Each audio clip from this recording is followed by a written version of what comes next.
복음은 전해봐야 합니다. 복음은 전해봐야 합니다. 라는 제목으로 주의 말씀을 증거하겠습니다. 자진신자라는 말이 있습니다. 스스로 교회를 찾아온 사람이라는 뜻입니다.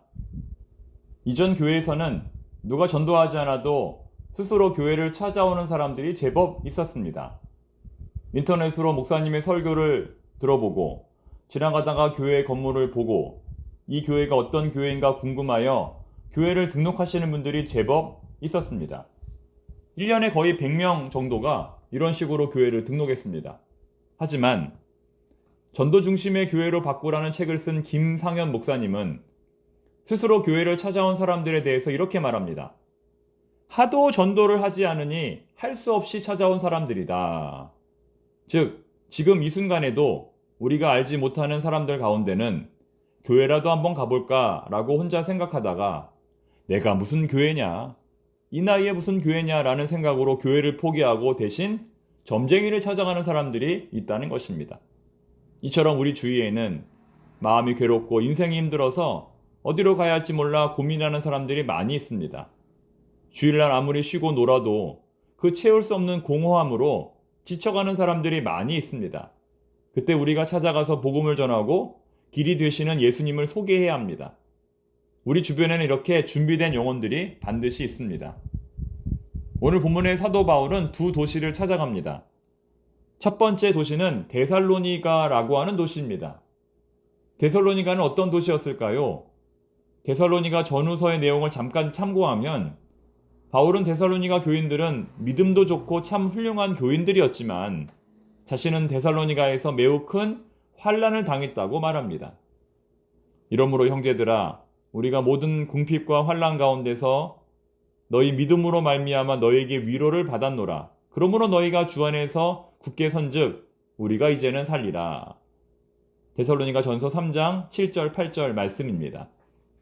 반면에 두 번째로 찾아간 베레아라고 하는 도시는 매우 신사적인 도시여서 청중들이 간절한 마음으로 하나님의 말씀을 상고했다라고 기록합니다. 상고했다는 말은 면밀히 조사하다, 면밀히 검사하다는 뜻입니다. 하나님의 말씀을 깊이 묵상했다는 것입니다. 이것이 바로 전도의 불확실성입니다. 바울이 데살로니가에서 강력한 대적자들을 만날지, 베레아에서 너그러운 청중들을 만날지, 그것은 아무도 알 수 없는 일입니다. 전도를 하기 전에는 그곳이 전도가 잘 될지, 전도가 잘 안 될지 아무도 알 수 없습니다. 왜냐하면 사람의 마음을 움직여 그 문을 여는 것은 전도자가 하는 것이 아니기 때문입니다. 그럼 누가 할까요? 하나님께서 하시는 일입니다. 사람이 복음을 영접하고 신앙생활을 시작하는 것은 전적인 하나님의 은혜입니다. 인간의 힘으로, 인간의 능으로 할 수 있는 것이 아닙니다. 겉으로 보기에 예수를 잘 믿을 것 같아도 끝까지 예수를 영접하지 않는 경우도 있고, 반대로 겉으로 보기에는 예수를 잘 안 믿을 것 같은데 쉽게 복음을 영접하는 경우도 있습니다. 그렇기 때문에 복음은 전해봐야 안다는 것입니다. 씨 뿌리는 비유가 있습니다. 농부는 4종류의 밭에 씨를 뿌립니다. 길가, 돌밭, 가시떨기, 그리고 좋은 밭에 뿌립니다. 여기서 우리가 생각해 볼 것은 씨를 좋은 땅에만 뿌려도 열매가 잘 맺히기가 어려운데 왜 농부는 길가에도 돌밭에도 가시떨기 위에도 씨를 뿌리냐는 것입니다. 지혜로운 농부라면 나쁜 밭에는 절대로 씨를 뿌리지 않을 것입니다. 준비된 밭에만, 좋은 밭에만 씨를 뿌릴 것입니다. 이 비유는 당시의 상황에서 고려해야 합니다. 지금 우리는 밭을 갈고 나서 그 후에 씨를 뿌리지만 그곳에서는 씨를 먼저 뿌리고 나중에 밭을 간다는 것입니다. 따라서 지금 좋은 밭이 좋은 밭이 아니라 밭을 갈아엎은 뒤에 좋은 밭이 진짜 좋은 밭이라는 것입니다. 현재 상태로는 아직 모른다는 것이죠. 전도의 불확실성, 이것이 있기 때문에 우리는 온전히 하나님만을 의지하며 전도해야 하는 것입니다. 물론 이것은 전도뿐만 아니라 모든 주의 사역이 마찬가지일 것입니다. 그리고 우리의 모든 인생도 마찬가지일 것입니다. 다시 말해, 우리의 노력도 당연히 중요하겠지만 하나님께서 어떻게 역사하시느냐가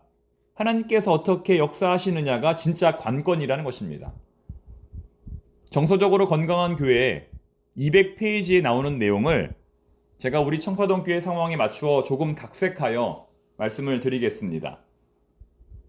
만약 사도 바울이 이번 주일에 우리 청파동 교회 특별 강사로 초청되어 설교 말씀을 전한다면 그는 어떤 메시지를 우리 교회에 전할까요? 자신이 무려 21개의 교회를 세운 교회 개척 노하우에 대해서 말할까요? 아니면 교회에서 리더를 양육하는 6단계 전략에 대해서 말할까요? 아니면 자신이 얼마나 교회를 잘 부흥시키는지, 자기가 얼마나 훌륭한 목회자인지에 대해서 말할까요? 그는 이런 것들에 대해서는 말하지 않을 것입니다. 아마도 그는 자신이 전도할 때 어떻게 실패했는지에 대해서 말할 것입니다. 아마도 그는 자신이 하나님께 기도했을 때 하나님께서 어떻게 응답하지 않았는지에 대해서 말할 것입니다. 아마도 그는 하나님 앞에서 자신이 얼마나 부족하고 나약한 인간인지에 대해서 말할 것입니다. 죄인 중에 내가 괴순이라. 디모데전서 1장 15절. 즉 그는 모든 영적 허세는 다 내려놓고 자기 자신이 하나님 앞에서 아무것도 아님을 말할 것입니다. 그리고 이렇게 덧붙일 것입니다. 여러분, 바로 여기에 주님의 메시지가 있습니다.